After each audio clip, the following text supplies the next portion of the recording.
비키시오, 왜 이러십니까? 칼이 왕자의 목을 향하던 순간 한 여인이 골목 안으로 걸어 들어왔다. 평범한 장바구니, 초라한 옷차림.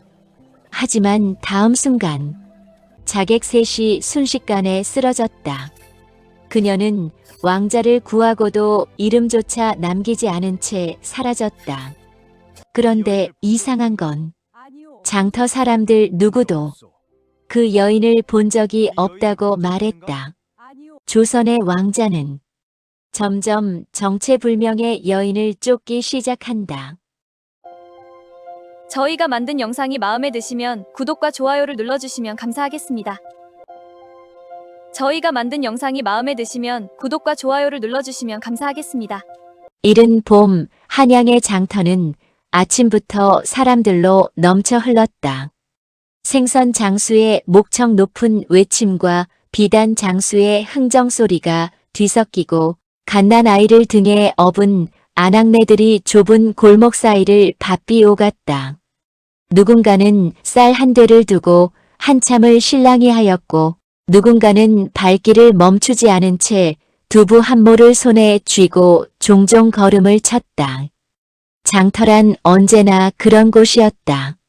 살아있는 것들이 내는 소리와 냄새와 열기로 가득 찬 날 것 그대로의 세상이었다. 그 속에 한 젊은 사내가 있었다.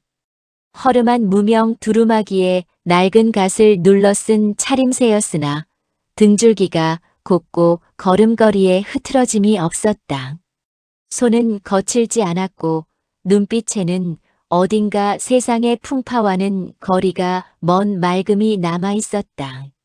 장터 사람들의 눈에는 그저 넉넉한 집안의 자재쯤으로 보였을 테지만 그것이 전부가 아니었다. 사내는 왕자였다. 이 나라 임금의 맏아들이었다. 대전에서 올라온 상소문들은 하나같이 백성들의 삶이 태평하다고 하였다. 창고마다 곡식이 넘쳐나고 포구마다 고기가 풍성하며 아이들이 길에서 배를 골는 일이 없다고 하였다. 글자들은 반듯하고 문장은 유려하였지만 왕자는 그것을 읽을 때마다 가슴 한켠에 돌덩이가 하나씩 얹히는 기분을 떨칠 수 없었다. 저 글들이 말하는 세상이 진짜 세상인지 아니면 누군가 보여주고 싶은 세상을 옮겨 적은 것인지 알 수 없었기 때문이었다. 그래서 나왔다. 혼자서 아무도 모르게. 오라버니, 이 생강엿 한번 맛보슈. 이 동네서 제일이라오. 늙은 엿장수 할멈이 왕자의 소매를 잡아당겼다. 왕자는 웃으며 엿 한 가락을 받아 입에 넣었다. 달고 매콤한 맛이 혀 끝에 번졌다. 정말 맛이 좋습니다. 그렇지요? 우리 영감이 살아있을 적에 배운 솜씨라오. 그이가 이 장터에서 엿 팔아 애들 셋을 키웠으니 할멈의 눈가가 잠시 짙어졌다가 이내 다시 환한 웃음으로 덮였다. 왕자는 엿값으로 동전 몇 잎을 건네면서 할멈의 손을 가만히 보았다. 마디마디가 굵고 송금 사이사이에 때가 배어 있었다. 상소문에는 이런 손이 없었다. 이런 손이 만든 달콤함도 이런 눈가의 짙음도 없었다. 왕자는 장터 안쪽으로 걸음을 옮겼다. 어물전 앞에는 생선 비린내가 코를 찌르고 배짜는 여인들이 좁은 그늘 아래 쪼그려 앉아 하루를 팔고 있었다. 저작거리 한쪽에는 등이 굽은 노인이 지게를 진 채 숨을 고르고 있었고 그 옆에는 맨발인 아이 하나가 떡을 파는 어미 곁에 붙어서 눈만 끔벅이고 있었다. 태평하다는 세상이 이런 모습이었다. 힘겹고 질기고 그러면서도 어딘가 완강하게 살아있는 세상이었다. 왕자의 가슴에 무언가가 천천히 쌓이기 시작하였다. 슬픔이라고 하기에는 묵직하고 분노라고 하기에는 뜨겁지 않은 무언가였다. 굳이 이름을 붙이자면 책임감이었을 것이다. 훗날 이 나라의 임금이 될 사람으로서 저 구분 등과 맨발의 아이를 마주한 자의 책임감이었다. 장터 깊숙이 들어설수록 골목은 점점 좁아졌다. 햇빛이 닿지 않는 곳에는 아직 겨울의 냉기가 남아 있었고 빨랫줄 사이로 걸린 옷가지들이 축축하게 늘어져 있었다. 사람 사는 냄새가 짙게 깔린 골목이었다. 왕자는 그 길을 천천히 걸으며 시선을 놓치지 않으려 하였다. 이 골목 하나하나가, 이 장터 전체가 그에게는 살아있는 상소문이었다. 글자가 아닌 사람으로 쓰인 고쳐야 할 것들과 지켜야 할 것들이 뒤섞인 상소문이었다. 그때였다. 골목 모퉁이를 돌아서는 순간 왕자는 걸음을 멈추었다. 뒤에서 인기척이 느껴졌다. 하나가 아니었다. 둘, 아니 셋이었다. 발소리가 조심스럽고 규칙적이었다. 장터를 구경하는 이들의 걸음이 아니었다. 왕자의 손이 무명 두루마기 안쪽으로 천천히 움직였다. 발소리는 멈추지 않았다. 오히려 조금씩 가까워지고 있었다. 왕자는 걸음을 늦추지 않은 채 골목의 구조를 눈으로 훑쳤다. 앞은 막다른 벽이 아니었지만 좌우로 꺾이는 샛길이 있었고 그 너머는 보이지 않았다. 뒤따르는 자들이 셋이라면 앞에도 이미 누군가 기다리고 있을 가능성이 있었다. 장터 한복판에서 이런 방식으로 움직이는 자들은 도둑이 아니었다. 도둑이라면 이렇게 정밀하게 따르지 않는다. 왕자는 속으로 생각을 정리하였다. 호위 한 명 없이 나온 것이 이런 순간에는 뼈아프게 돌아왔다. 골목 끝 샛길 쪽에서 사내 하나가 모습을 드러냈다. 허름한 차림이었으나 눈빛이 날카로웠고 손에 짧은 칼을 쥐고 있었다. 뒤에서도 발소리가 멈추었다. 왕자가 천천히 돌아보자 두 사내가 나란히 골목을 막고 서 있었다. 셋이었다. 앞에 하나, 뒤에 둘이었다. 빠져나갈 옆길은 없었다. 겁을 주려는 것이요, 아니면 처음부터 죽일 생각이요. 왕자의 목소리는 떨리지 않았다. 낮고 평탄하였다. 앞에 사내가 짧게 웃었다. 시끄럽게 굴지 마시오. 소란 피우면 당신 말고 다른 사람도 다치게 되니. 협박이 아니었다. 경고였다. 이미 주변을 장악하고 있다는 의미였다. 왕자는 눈을 가늘게 뜨며 앞에 사내를 바라보았다. 움직임이 훈련된 자였다. 칼을 든 손의 각도, 발의 위치, 무게 중심이 모두 싸움을 아는 사람의 것이었다. 누가 보냈소? 그런 건 알 필요 없소. 뒤에 두 사내가 동시에 다가왔다. 왕자는 몸을 비틀어 첫 번째 사내의 손목을 잡고 벽 쪽으로 밀어냈다. 짧은 격투였다. 몸으로 익힌 것은 있었지만 셋을 상대하기엔 역부족이었다. 두 번째 사내의 발이 왕자의 정강이를 걸었고 균형을 잃은 왕자가 바닥에 무릎을 꿇었다. 앞에 사내가 천천히 다가오며 칼을 들어 올렸다. 오래 걸릴 일이 아니요. 차가운 말이었다. 골목 안에는 바람 한 점 없었고 멀리서 장터의 소음이 아득하게 들려왔다. 생선 장수의 외침과 아이들의 웃음소리가 이쪽까지 흘러오고 있었다. 세상은 아무것도 모른 채 돌아가고 있었다. 왕자는 이를 악물었다. 무릎을 짚고 일어서려 하였으나 등 뒤의 사내가 어깨를 짓눌렀다. 칼날이 빛을 받아 차갑게 번쩍이는 것이 보였다. 피할 수 없었다. 몸이 말을 듣지 않았고 빠져나갈 방향도 없었다. 그 순간 골목 입구 쪽에서 무언가 떨어지는 소리가 났다. 질그릇이 바닥에 깨지는 소리였다.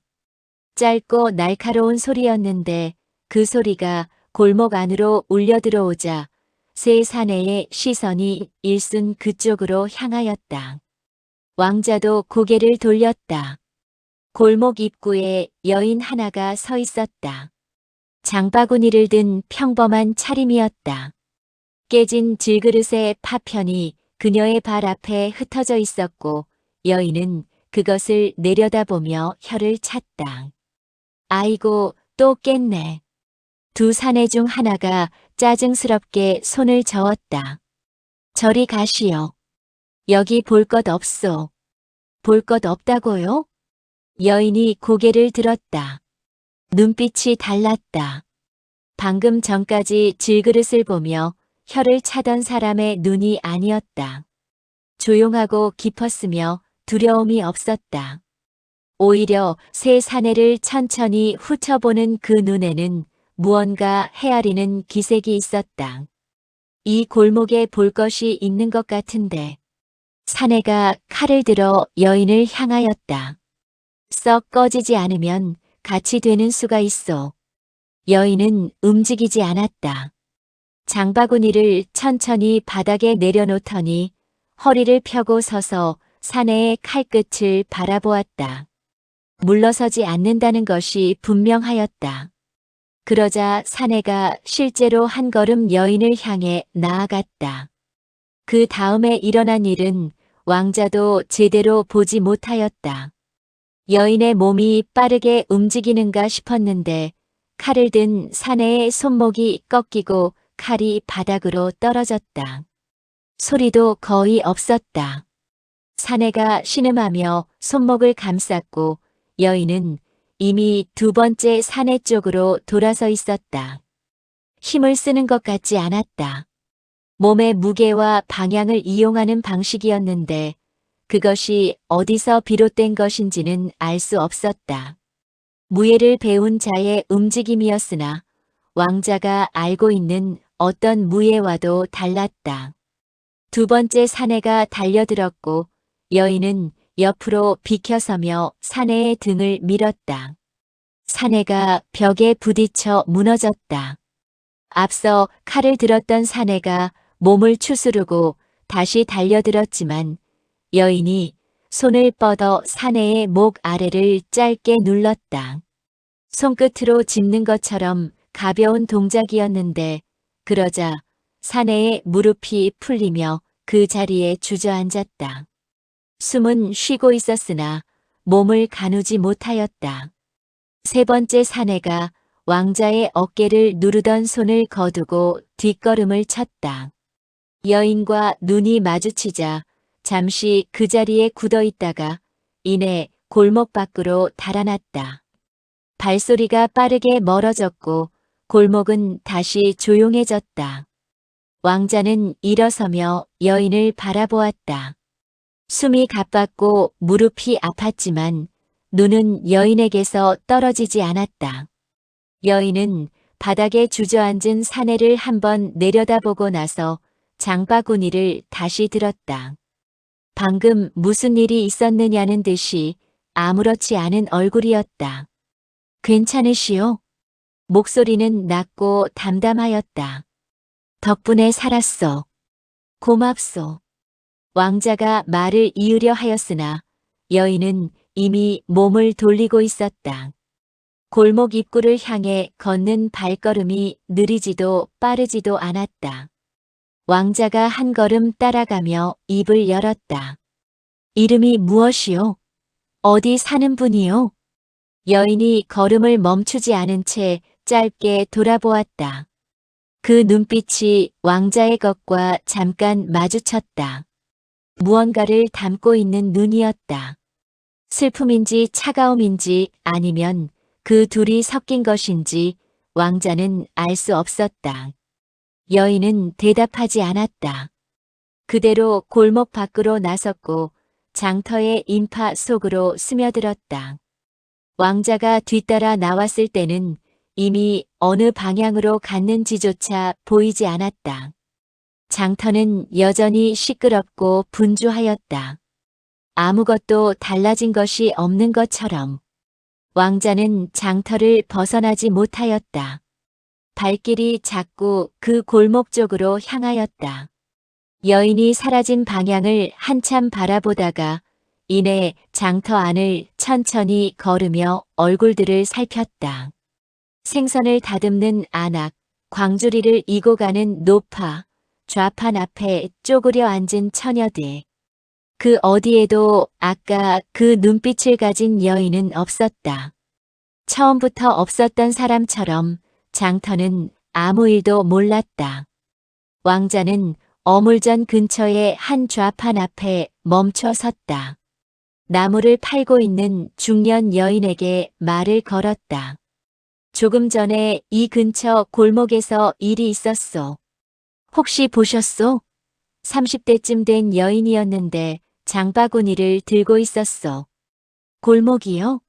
아, 저는 여기서 한 발짝도 안 떠났으니 모르겠네요. 무슨 일 있었소? 아니요, 별것 아니었소. 왕자는 다시 걸었다. 엿장수 할멈에게도 배를 팔던 사내에게도 같은 질문을 하였다. 돌아오는 대답은 한결같았다. 모른다, 못 봤다. 그런 여인이 지나가는 것을 본 기억이 없다.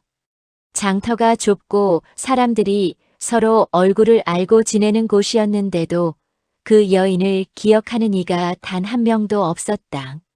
있었다가 사라진 것이 아니라 처음부터 존재하지 않았던 것처럼.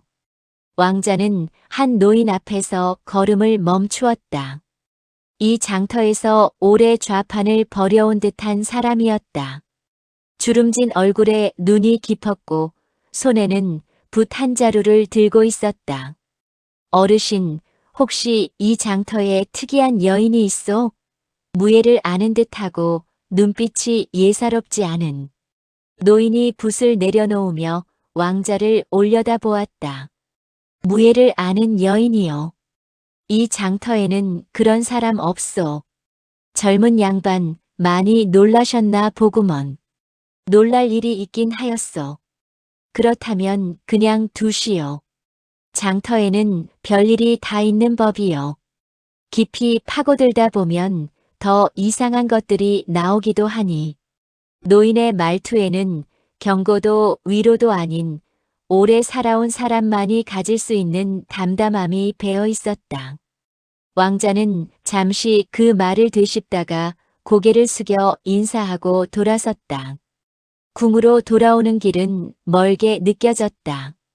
몸은 성하였으나 마음이 가라앉지 않았다. 골목에서의 일이 자꾸 눈앞에 떠올랐다. 칼이 번쩍이던 순간 무릎이 꺾이던 감각, 그리고 여인이 나타났을 때의 그 묘한 정적. 그녀가 새 사내를 제압하던 방식은 무예라고 부르기 어려웠다. 힘이 아니라 흐름이었고 싸움이 아니라 거두어 들임이었다. 왕자는 오랫동안 무예를 배웠고 고수들의 움직임을 많이 보았지만 그런 방식은 처음이었다. 그리고 그 눈빛이 마음에 걸렸다. 마지막으로 돌아보던 순간의 눈빛. 사람을 구하고 돌아서는 자의 눈에 그런 것이 담겨 있어서는 안 되었다. 그것은 차갑지 않았으나 따뜻하지도 않았다. 무언가를 오래 버텨온 사람의, 오래 참아온 사람의 눈이었다. 사흘이 지났다. 왕자는 다시 장터로 나갔다. 이번에는 다른 골목, 다른 방향으로 걸었다. 무언가를 찾는다고 스스로에게 인정하지는 않았지만 발길이 향하는 곳은 결국 지난번과 멀지 않은 자리였다. 장터는 오늘도 시끄럽고 분주하였다. 달라진 것이 없었다. 왕자는 오후 늦게 귀환하려고 발걸음을 돌렸다. 그런데 시장 끝자락의 좁은 길로 접어들었을 때 앞쪽에서 아이 우는 소리가 들렸다. 고개를 드니 4~5살쯤 된 아이 하나가 길 한가운데 주저앉아 울고 있었다. 어미를 잃은 듯 하였다. 왕자가 아이 쪽으로 다가가려는 순간이었다. 아이 곁에 먼저 누군가가 쪼그려 앉았다. 왕자는 걸음을 멈추었다. 그 사람이었다. 장바구니가 없었지만 같은 차림이었고 같은 자세로 앉아 아이의 얼굴을 들여다보고 있었다. 틀림없었다. 어디서 왔어? 엄마는? 목소리가 낮고 부드러웠다. 아이가 손으로 눈물을 닦으며 손가락으로 장터 안쪽을 가리켰다. 저기서 잃어버렸어요. 그래. 같이 가자. 여인이 일어서며 아이의 손을 잡았다. 그 동작이 자연스럽고 익숙하였다. 왕자는 그 자리에 서서 여인을 바라보았다. 사흘 전 골목에서 새 사내를 제압하던 손이 지금은 어린아이의 작은 손을 쥐고 있었다. 왕자가 한 걸음 나섰다. 오래 기다렸소. 여인이 고개를 돌렸다. 왕자를 알아본 것이 분명하였다. 그러나 표정이 달라지지 않았다.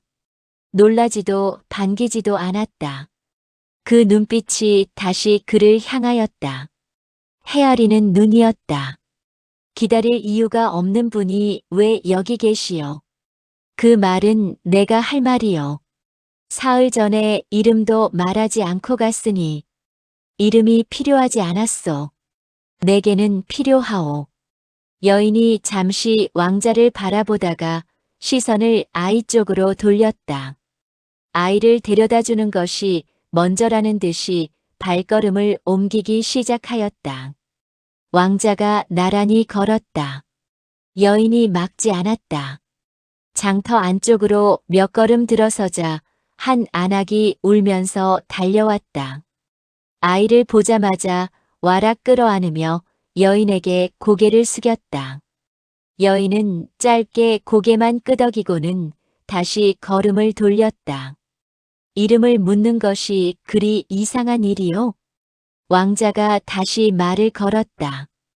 여인이 걸음을 멈추지 않으며 대답하였다. 이상하지 않소. 다만 쓸모가 없소. 어째서요? 알아야 할 사이가 아니니.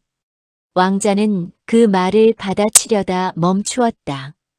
여인의 말에는 거리감이 있었다.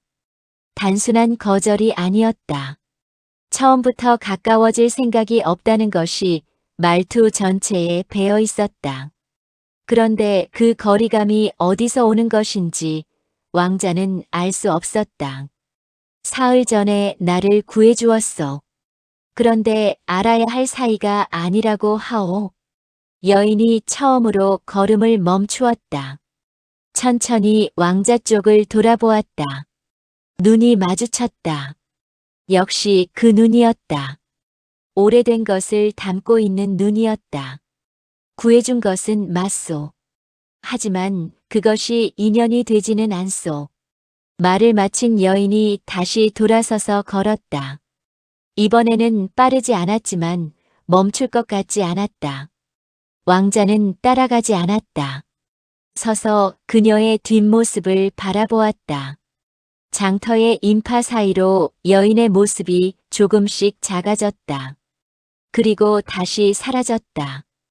왕자는 한동안 그 자리에 서 있었다. 장터의 소음이 사방에서 밀려들었다.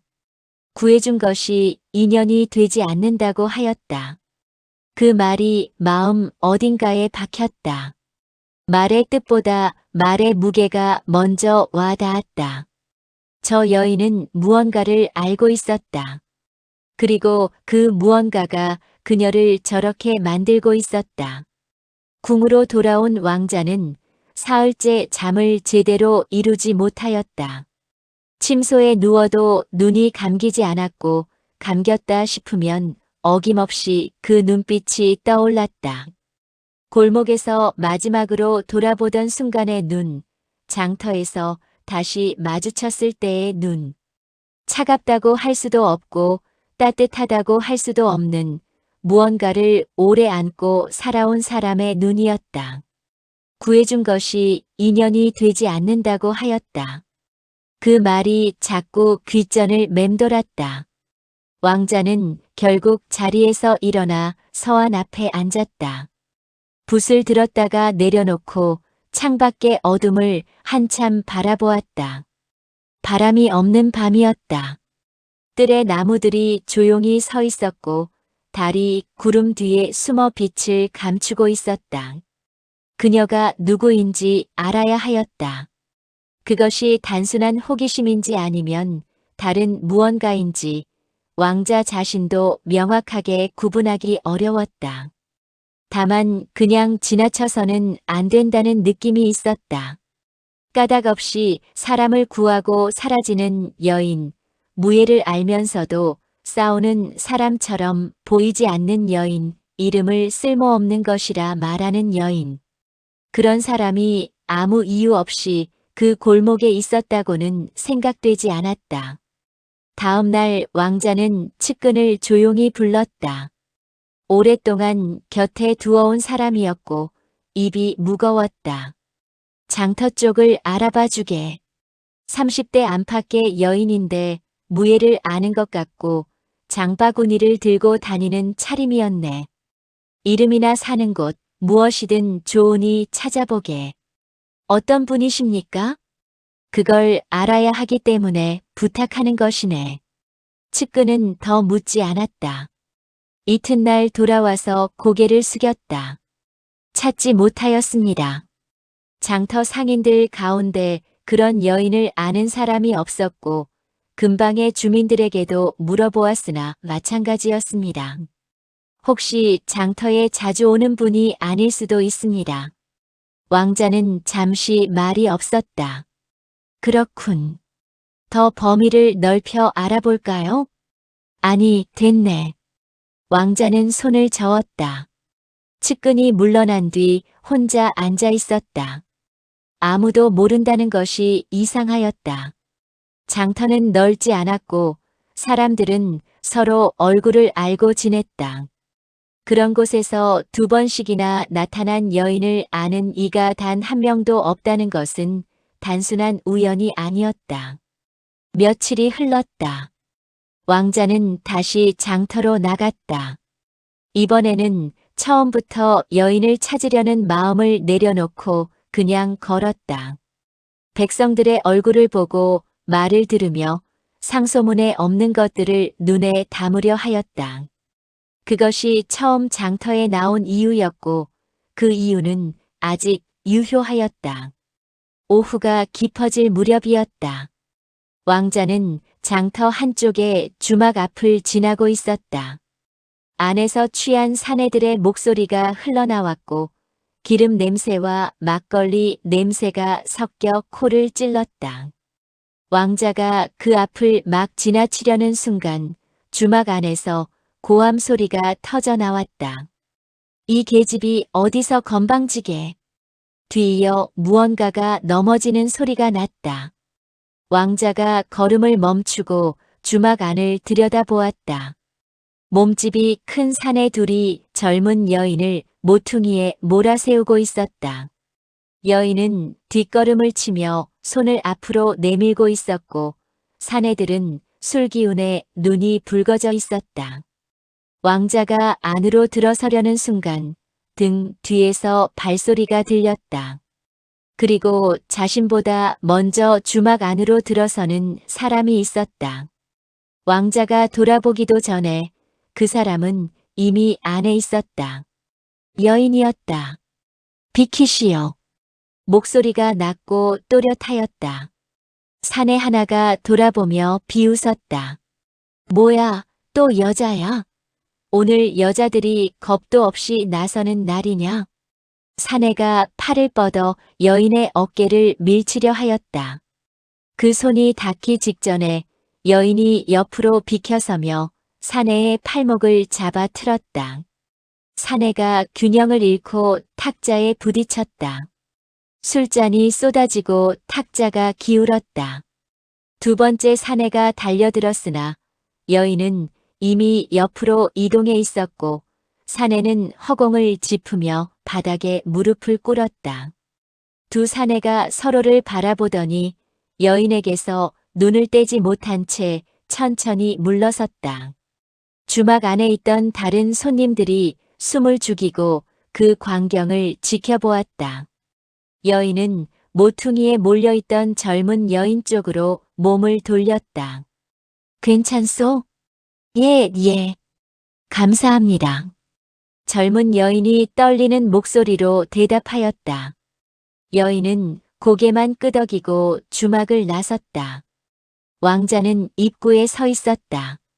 두 사람의 눈이 마주쳤다. 여인의 얼굴에 잠깐 무언가가 스쳐갔다. 놀람은 아니었다. 예상했다는 듯한 것도 아니었다.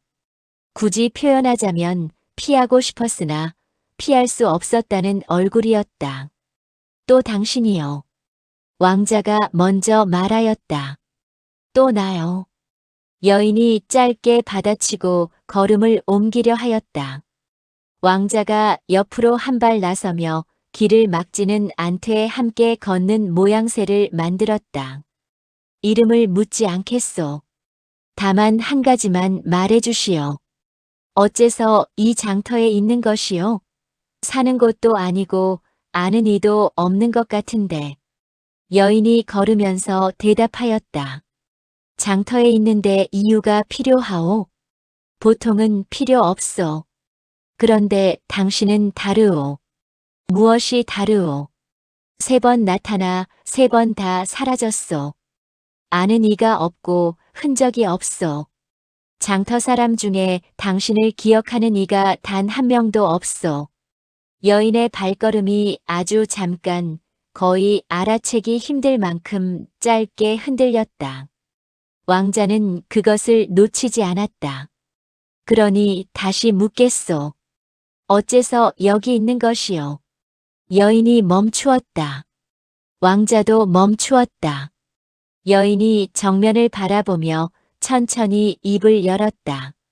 있어야 할 곳이 없는 사람은 어디에든 있을 수 있어. 그 말을 끝으로 여인은 다시 걸었다. 이번에는 빠르게 인파 속으로 파고들었다. 왕자가 뒤따랐으나 불과 몇 걸음 만에 여인의 모습이 보이지 않았다. 사람들 사이를 헤치며 찾았으나 없었다. 좌우를 둘러보아도 없었다. 골목 안도 확인하였으나 마찬가지였다. 왕자는 그 자리에 서서 숨을 골랐다. 있어야 할 곳이 없는 사람이라고 하였다. 그 말이 가슴 어딘가에 조용히 내려앉았다. 슬픔처럼 들렸으나 스스로 슬프다고 하지 않았다. 체념처럼 들렸으나 포기한 사람의 말도 아니었다. 무언가 더 깊은 곳에서 나온 말이었다. 왕자는 한동안 그 자리를 떠나지 못하였다. 계절이 바뀌었다. 봄의 끝자락이 여름으로 넘어가는 길목이었다. 장터의 좌판에는 봄나물 대신 열무와 오이가 쌓이기 시작하였고 해가 길어진 만큼 사람들의 발걸음도 조금 느려졌다. 왕자는 그 사이에도 여러 차례 장터를 찾았다. 처음에는 여인을 찾으려는 마음이 앞섰으나 번번이 허탕을 치다 보니 어느 순간부터는 그냥 걷는 것이 익숙해졌다. 장터를 걷고 백성들의 얼굴을 보고 말을 들었다. 그것만으로도 충분한 것들이 있었다. 그러나 여인은 잊히지 않았다. 있어야 할 곳이 없는 사람이라고 하였던 그 말이 오래된 가시처럼 마음 어딘가에 박혀 있었다. 그날도 왕자는 혼자 장터를 걷고 있었다. 오후가 깊어 해가 기울기 시작하는 시각이었다. 장터 사람들이 좌판을 거두기 시작하였고 하루를 마친 피곤함이 사람들의 어깨에 내려앉아 있었다. 왕자는 장터 외곽의 좁은 길로 접어들었다. 평소에는 잘 다니지 않는 방향이었는데 그날따라 발길이 그쪽으로 향하였다. 길 끝에 낡은 우물이 있었다. 그 옆에 지게를 내려놓고 쉬는 노인이 하나 있었고 노인 곁에 낡은 광주리를 든 안악이 우물가에 서 있었다. 왕자가 그쪽으로 걸어가는데 갑자기 노인이 가슴을 쥐어잡으며 옆으로 쓰러졌다. 어르신! 안악이 비명을 질렀다. 왕자가 뛰어가 노인을 부축하였다. 얼굴이 창백하고 식은땀이 흘렀다. 숨은 붙어 있었으나 의식이 흐릿하였다. 왕자가 주변을 둘러보았다. 의원을 데려와야 하였다. 안악에게 말하려는 순간 등 뒤에서 발소리가 들렸다. 비켜주시오. 그 목소리를 왕자는 이미 알고 있었다. 여인이었다. 장바구니도 없이 소매를 걷어 올린 차림으로 노인 곁에 무릎을 꿇었다. 노인의 손목을 짚어보고 목 아래를 손가락으로 가볍게 눌러보았다. 그 동작이 의원의 것이었다. 무예를 아는 사람이라고만 생각하였는데 의술까지 아는 것이었다. 심기가 막혔소. 위험하지는 않으나 지금 당장 눕혀야 하오. 여인이 안악을 향해 말하고는 노인의 등을 천천히 짚기 시작하였다. 손끝이 등의 특정 부위를 찾아가는 방식이 정확하였다. 잠시 후 노인의 얼굴에 혈색이 돌기 시작하였다. 천천히 눈을 떴다. 여기가 어디요? 우물가요, 어르신. 잠깐 쓰러지셨소. 안악이 울먹이며 노인의 손을 잡았다. 노인이 힘없이 고개를 끄덕였다. 여인은 조용히 일어서며 안악에게 말하였다. 오늘은 절대 무리하시면 안 돼요. 댁이 가까우시오? 예, 저 골목 아니에요. 부축해서 모시고 가시오. 이틀은 쉬어야 하오. 안악이 연신 고개를 숙이며 감사하다고 하였다. 여인은 짧게 고개를 끄덕이고 몸을 돌렸다. 왕자와 눈이 마주쳤다. 여인의 눈에 잠깐 무언가가 지나갔다. 이번에는 피하지 않았다. 또 있었소. 왕자가 말하였다. 그렇소. 우연이요? 여인이 잠시 대답하지 않았다. 그리고 천천히 입을 열었다. 우연이 아닌 것이 세상에 얼마나 있겠소. 그 말이 긍정인지 부정인지 알 수 없었다. 왕자는 여인의 곁에서 함께 걸었다. 여인이 막지 않았다. 좁은 길을 나란히 걸으며 왕자가 다시 말을 꺼냈다. 의술도 아시오? 조금 아오. 무예도 알고 의술도 아는 여인이요. 그런데 장터에서 혼자 다니요. 이상하오. 이상하다기보다 궁금하오. 여인이 걸으면서 앞을 바라보았다. 대답이 없었다.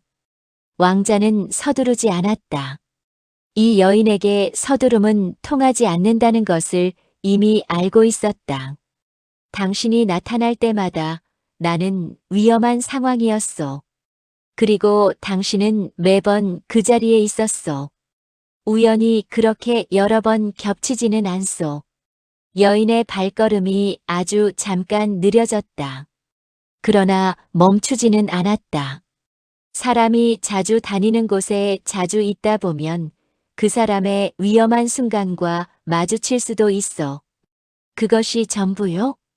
전부가 아닌 것이 있다고 생각하시오? 왕자는 여인을 바라보았다. 옆모습이었다. 눈이 앞을 향해 있었고 표정이 고요하였다.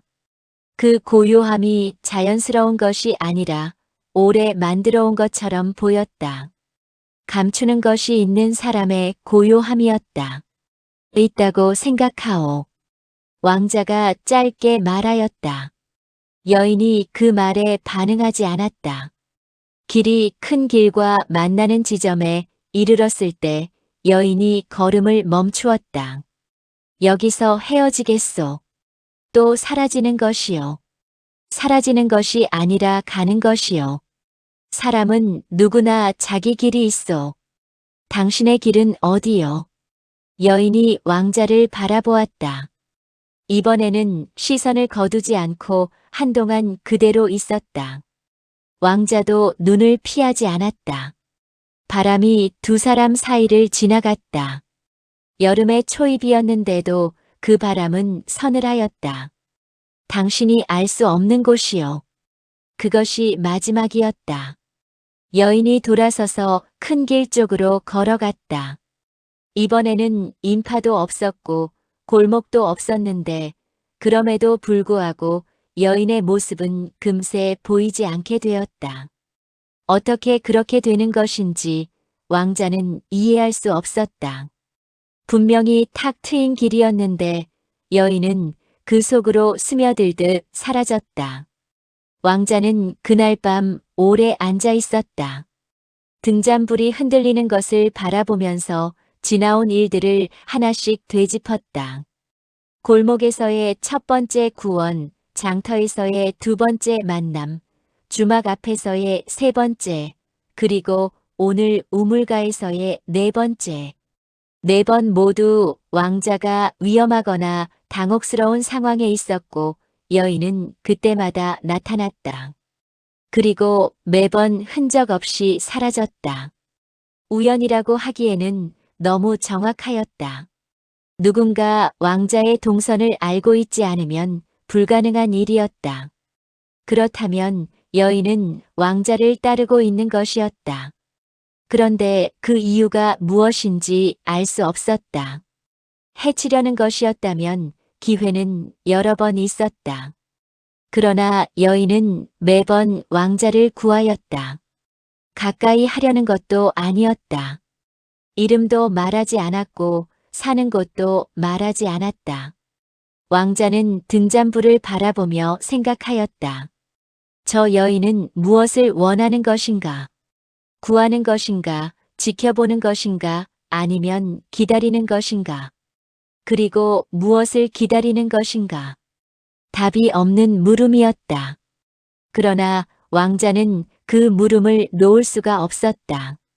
저 여인에게는 무언가 있었다. 말하지 않는 것이, 보여주지 않는 것이 그 고요한 눈 뒤에 단단하게 자리를 잡고 있었다. 그것이 무엇인지 알아야 한다는 생각이 왕자의 마음속에서 조용히 그러나 완강하게 자라고 있었다. 여름이 깊어지던 어느 날 왕자는 장터 근처의 낡은 절을 찾았다. 특별한 이유가 있는 것은 아니었다. 며칠째 마음이 가라앉지 않았고 걷다 보니 발길이 그쪽으로 향해 있었다. 절은 작았다. 기와가 군데군데 깨져 있었고 법당 앞에 석등에는 이끼가 끼어 있었다. 그러나 오래된 것들이 주는 고요함이 있었다. 사람의 손길이 닿지 않아 낡은 것이 아니라 오랜 시간을 견뎌온 것들의 묵직함이었다. 법당 안에 노승이 하나 있었다. 나이를 가늠하기 어려운 얼굴이었다. 흰 눈썹이 길게 내려와 있었고 눈은 반쯤 감긴 채 염주를 굴리고 있었다. 왕자가 들어서자 노승이 눈을 들었다. 말이 없었다. 그냥 바라보았다. 왕자는 그 시선이 불편하지 않았다.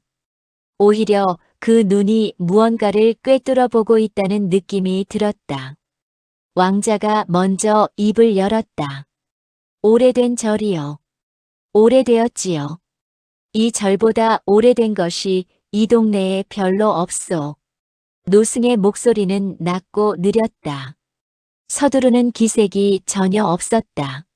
스님께서는 이 근방을 오래 아시겠소. 알다 마다요. 태어날 때부터 여기 있었으니. 왕자는 잠시 망설이다가 자리에 앉았다. 노승이 막지 않았다. 스님께 여쭤볼 것이 있소. 이 장터 근방에 특이한 여인이 있소. 30대 안팎이고 무예를 알며 의술도 조금 아는 듯하오. 혼자 다니고 아는 이가 없으며 흔적을 남기지 않소. 혹시 아시는 바가 있으시오? 노승의 손이 멈추었다. 염주가 굴러가다 정지하였다. 노승이 왕자를 바라보는 눈빛이 달라졌다. 조금 전까지의 느긋함이 아니었다. 무언가를 재는 눈이었다. 그 여인을 어디서 보셨소? 장터에서요. 여러 번 마주쳤소. 여러 번. 노승이 짧게 되풀이하였다. 그리고 한동안 말이 없었다. 법당 안에 침묵이 고였다. 바깥에서 새소리가 들렸다가 멎었다. 젊은 분, 그 여인을 계속 찾을 생각이시오? 이미 여러 번 찾았소. 찾으려 한 것이 아니라 만나게 되었소. 만나게 되었다고 하셨소. 노승이 눈을 감았다가 천천히 떴다. 그 여인이 수호하는 존재라고 생각하시오? 왕자가 대답하지 않았다. 노승이 말을 이었다. 위험할 때마다 나타나 구해주었으니 그렇게 생각하실 만하오. 그러나 젊은 분, 세상에 아무 이유 없이 사람을 구하는 존재는 없어. 신령이 아닌 다음에야. 그렇다면 그 여인이 신령은 아니라는 말씀이시오? 노승이 염주를 다시 천천히 굴리기 시작하였다. 신령이 아니요. 그보다 훨씬 무거운 것을 지고 있는 사람이요. 왕자의 등줄기가 서늘해졌다. 노승의 말투가 추측이 아니었다. 알고 있는 사람의 말투였다. 스님께서는 그 여인을 아시오? 노승이 한동안 대답하지 않았다. 법당 안에 촛불이 흔들렸다가 다시 섰다. 아오, 오래전 일이지만 말씀해 주실 수 있어? 말해드려야 할 것 같소. 젊은 분이 계속 그 여인을 마주치는 것이 우연이 아닐 테니. 노승이 눈을 감고 잠시 있다가 다시 떴다. 그리고 천천히 말을 시작하였다. 15년 전이었다. 이 장터에서 멀지 않은 곳에 한 가문이 살았다. 대단한 가문은 아니었으나 바르게 사는 사람들이었다. 그 가문의 가장은 일찍이 억울한 일에 연루되어 역적으로 몰렸다. 누군가 거짓 고변을 올렸고 조정은 그것을 그대로 받아들였다. 가장은 처형되었고 가족들은 뿔뿔이 흩어졌다. 어린 자식들까지 연좌되어 노비로 떨어지거나 죽었다. 그 가문에서 살아남은 것은 단 하나, 맏딸이었다. 당시 15이었다.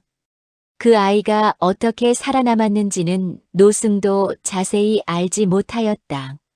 다만 살아남아서 오랜 세월 동안 무언가를 갈고 닦으며 버텨왔다는 것만은 알고 있었다. 그 맏딸이 지금 그 여인이요? 노승이 고개를 끄덕였다. 그렇소. 그 아이가 그렇게 되었소. 역적으로 몰린 가장이 억울하다는 것을 스님께서는 어떻게 아시오? 그 사람을 알았소. 역적이 될 사람이 아니었소. 그리고 나중에 거짓 고변을 올린 자가 누구인지도 알게 되었소. 그러나 이미 늦은 뒤였소. 왕자는 등을 곧게 하고 노승을 바라보았다. 거짓 고변을 올린 자가 누구요? 노승이 왕자를 보았다. 그 눈에 복잡한 것들이 지나갔다. 그것을 말씀드리는 것이 옳은 일인지 모르겠소. 다만 한 가지는 말씀드릴 수 있소. 그 여인이 원한을 품고 있다는 것이요. 수호령이 아니요. 그 여인은 복수를 품고 살아온 사람이요. 왕자의 가슴이 조용히 내려앉았다. 수호하는 존재가 아니었다. 위험할 때마다 나타나 구해주던 그 여인이 원한을 품은 사람이었다.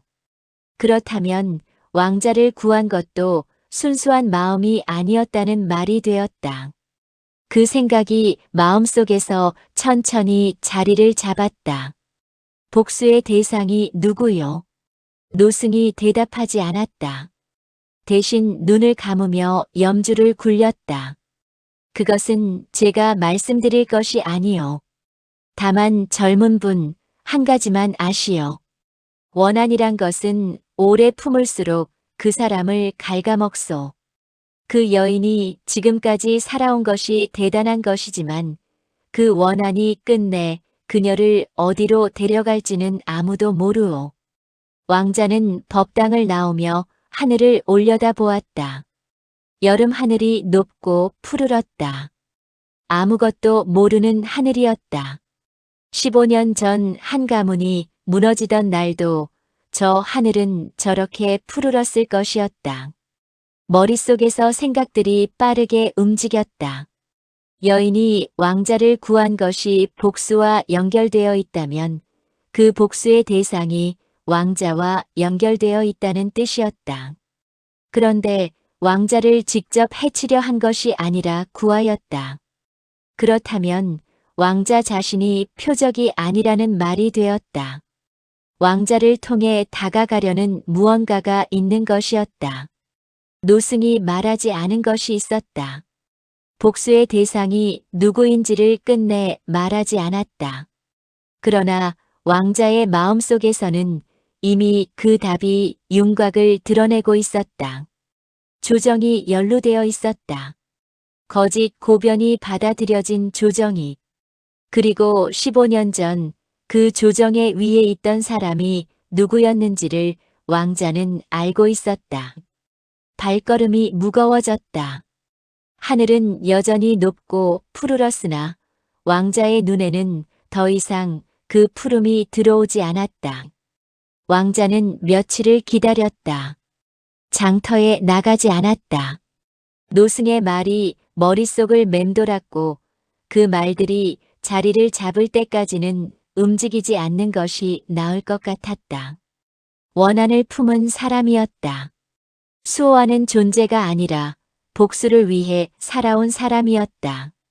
그 사실이 무엇을 바꾸는 것인지 왕자는 천천히 생각하였다. 바뀌는 것이 있었고 바뀌지 않는 것이 있었다. 여인이 왕자를 구한 것은 사실이었다.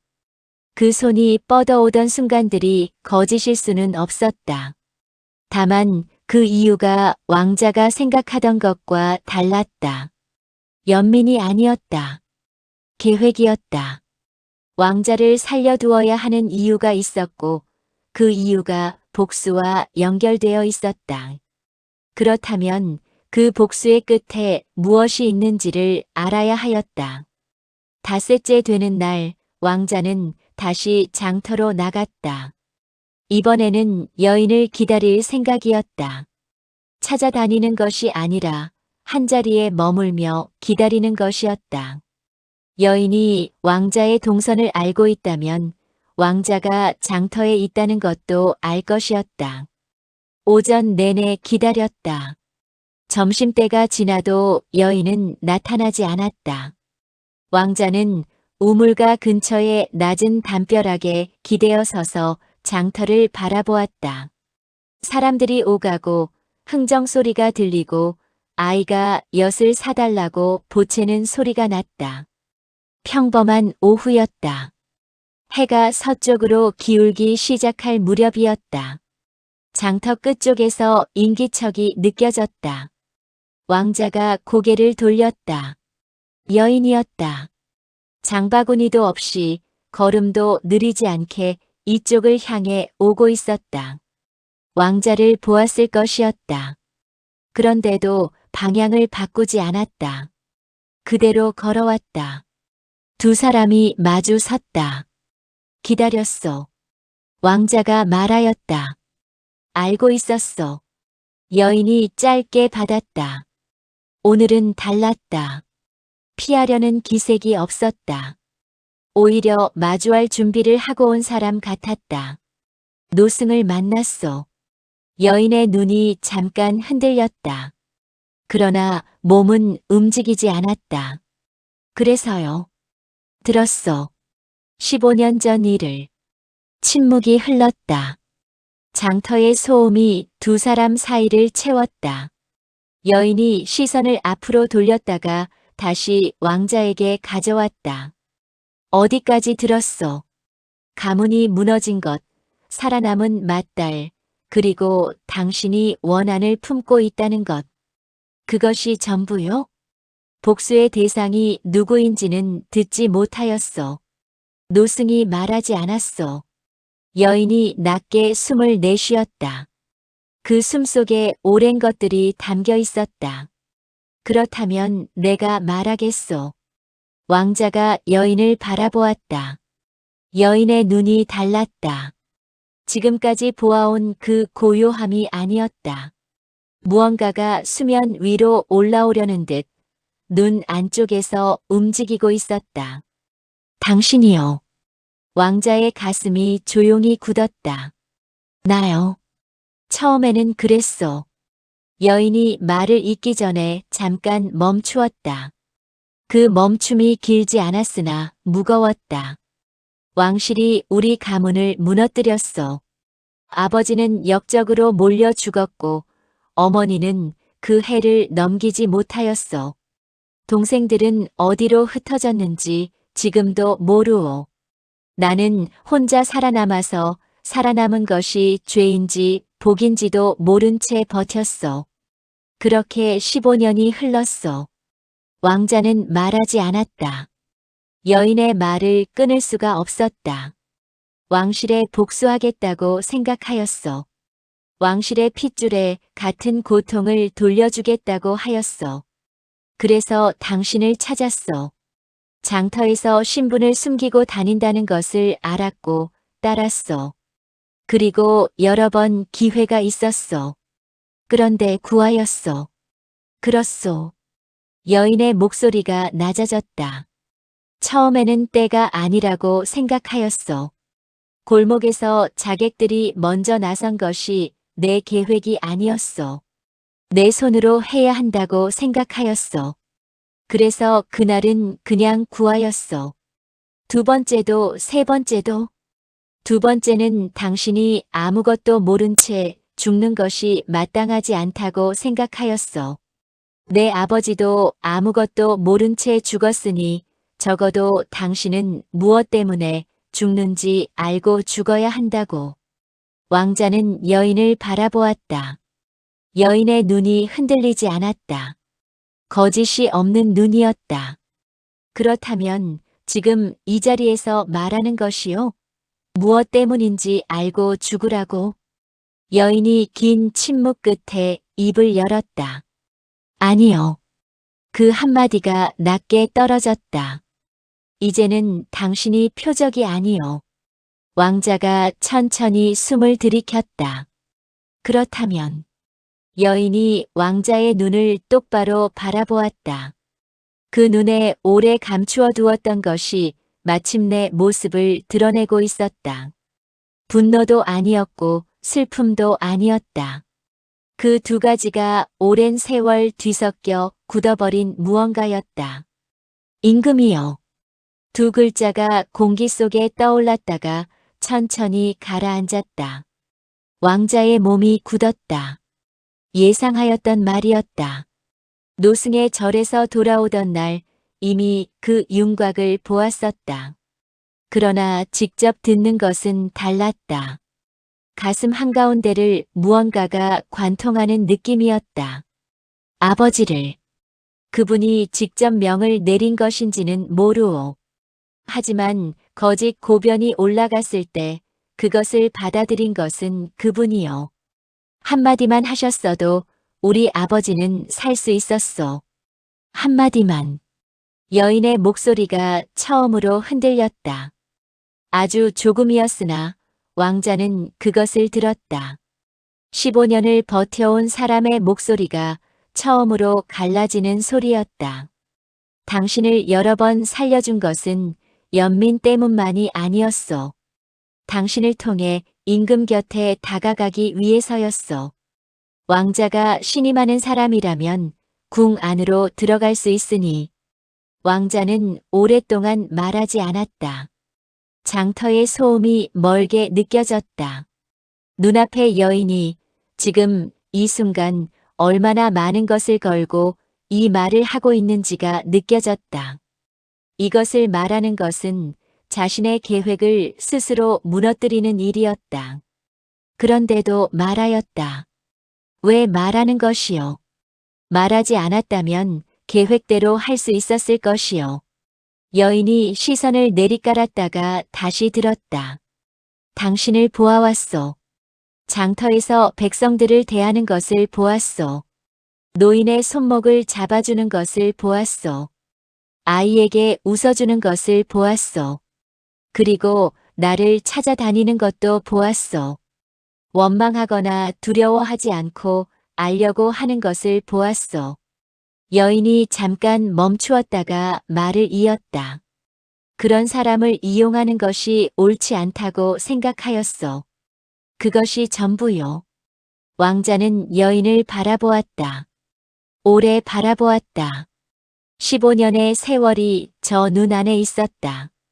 무너진 가문, 죽은 부모, 흩어진 동생들, 그리고 혼자 버텨온 긴 시간이 있었다. 그 모든 것을 안고도 지금 이 자리에 서서 진실을 말하고 있는 사람이 있었다. 고맙소. 왕자가 말하였다. 여인이 고개를 들었다. 예상하지 못한 말이었던 듯 하였다. 고맙다고 하였소.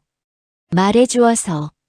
여인의 눈에 무언가가 차올랐다가 이내 가라앉았다. 오래 참아온 사람이 끝까지 참는 눈이었다. 그날 이후 여인은 나타나지 않았다. 왕자는 장터를 찾았다. 우물가를 찾았다. 낡은 절 앞에도 섰다. 노승은 여인을 보지 못하였다고 하였다. 장터 사람들은 여전히 아무도 그 여인을 기억하지 못하였다. 있었다가 사라진 것이 아니라 처음부터 없었던 사람처럼 흔적이 없었다. 왕자는 그 자리들을 돌아다니며 생각하였다. 진실을 말한 뒤 여인이 어디로 갔는지, 지금 무엇을 하고 있는지, 그리고 무엇을 결심하고 있는지.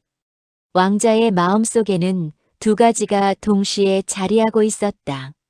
하나는 아버지에 대한 것이었다. 거짓 고변을 받아들인 임금.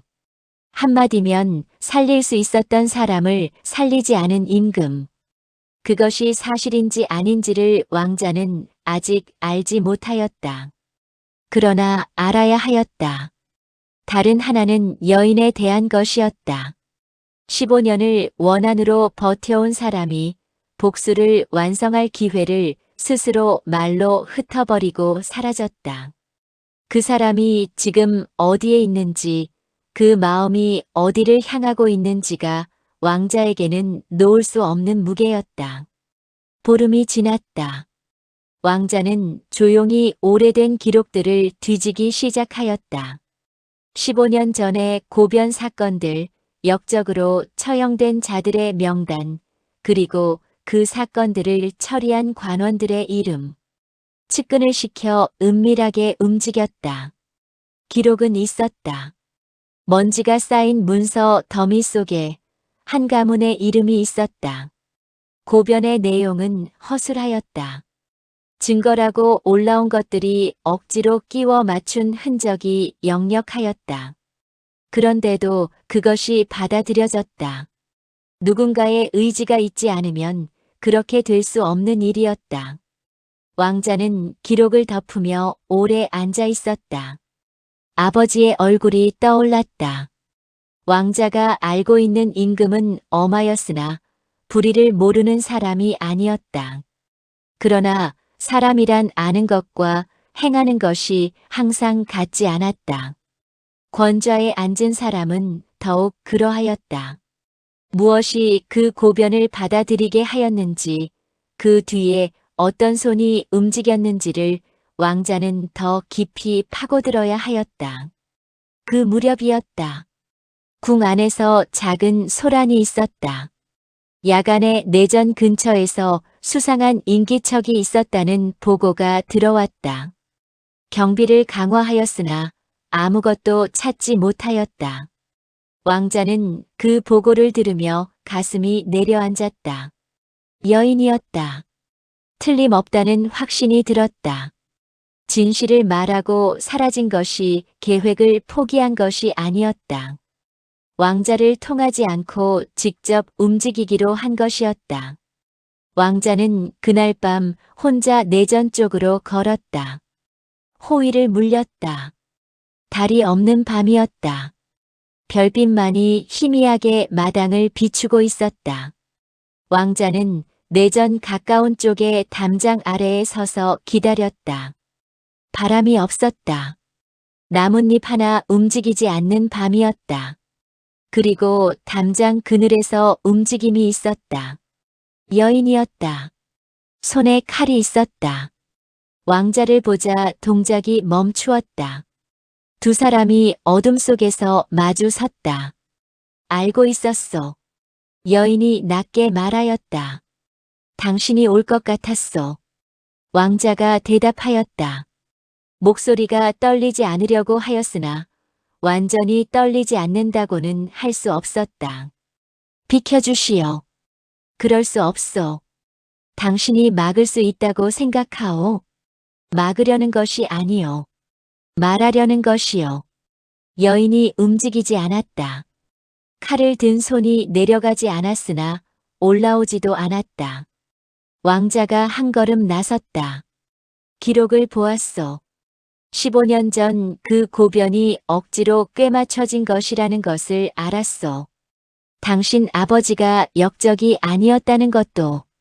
여인의 손이 미세하게 떨렸다.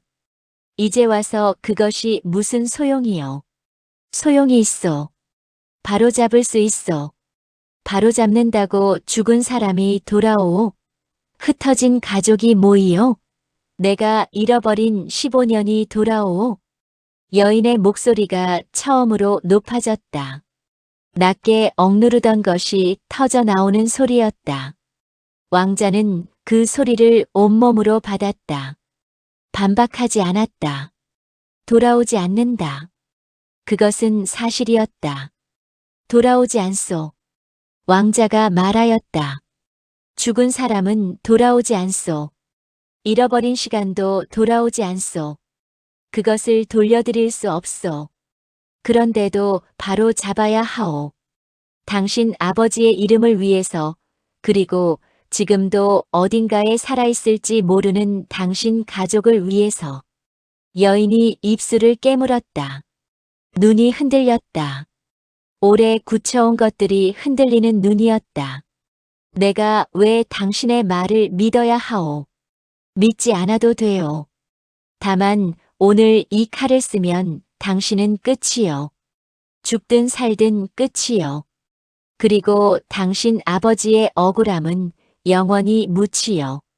역적의 딸이 임금을 해하려 하였다는 것만 남소. 여인의 몸이 굳었다. 그 말이 어딘가에 닿은 것이었다. 왕자가 한 걸음 더 나섰다. 이제 칼끝이 닿을 만한 거리였다. 왕자는 멈추지 않았다. 나를 믿으라는 것이 아니요. 당신 아버지의 이름을 믿으시오. 역적이 아니었던 그 사람의 이름을. 그것이 세상에 남아야 하지 않겠소. 침묵이 길게 흘렀다. 별빛이 여인의 얼굴을 희미하게 비추었다. 눈에 무언가가 차오르고 있었다. 15년 동안 한 번도 흘리지 않았을 것 같은 것이었다. 여인이 이를 악물었다. 손이 떨렸다. 칼끝이 흔들렸다. 그리고 천천히, 아주 천천히 칼이 내려갔다. 여인이 그 자리에 무릎을 꿇었다. 소리 없이 무너지는 것이었다. 싸움에 진 것이 아니었다. 15년을 버텨온 것이 한꺼번에 내려앉는 것이었다. 왕자가 무릎을 꿇고 여인과 눈높이를 맞추었다. 고생하였어. 그 말밖에 할 수 없었다. 다른 말이 없었다. 여인이 고개를 숙였다. 어깨가 조용히 떨렸다. 이튿날 새벽 여인은 사라졌다. 왕자가 머물게 하려 하였으나 여인은 고개를 저었다. 있어야 할 곳이 생기면 그곳에 있겠소. 그것이 마지막 말이었다. 왕자는 붙잡지 않았다. 그 사람에게는 스스로 선택할 것들이 남아 있었다. 붙잡는 것이 오히려 그 사람을 가두는 일이 될 것이었다. 세월이 흘렀다. 왕자는 왕이 되었다. 즉위한 뒤 가장 먼저 한 일 중 하나가 오래된 기록들을 다시 열어 억울하게 역적으로 몰린 자들의 이름을 바로잡는 것이었다. 먼지 속에 묻혀있던 한 가문의 이름이 다시 세상으로 나왔다. 역적이 아니었다는 것이 문서로 남겨졌다. 늦었으나 없는 것보다는 나은 일이었다. 그 소식이 어디까지 닿았는지는 알 수 없었다. 여인이 그 소식을 들었는지도 알 수 없었다. 왕은 가끔 장터 쪽을 생각하였다. 우물가와 낡은 절과 좁은 골목을 생각하였다. 그리고 그 모든 곳에 잠깐씩 나타났다가 사라지던 눈빛을 생각하였다. 차갑지도 따뜻하지도 않았던 오래된 것을 담고 있던 그 눈을 있어야 할 곳이 생기면 그곳에 있겠다고 하였다. 왕은 그 말이 이루어졌기를 바랐다. 어딘가에 그 사람이 있어야 할 곳이 생겼기를, 그리고 그곳에서 15년의 무게를 조금씩 내려놓고 있기를 바랐다. 그것이 왕이 그 사람에게 해줄 수 있는 마지막이었고, 그것만으로도 충분하다고 생각하였다.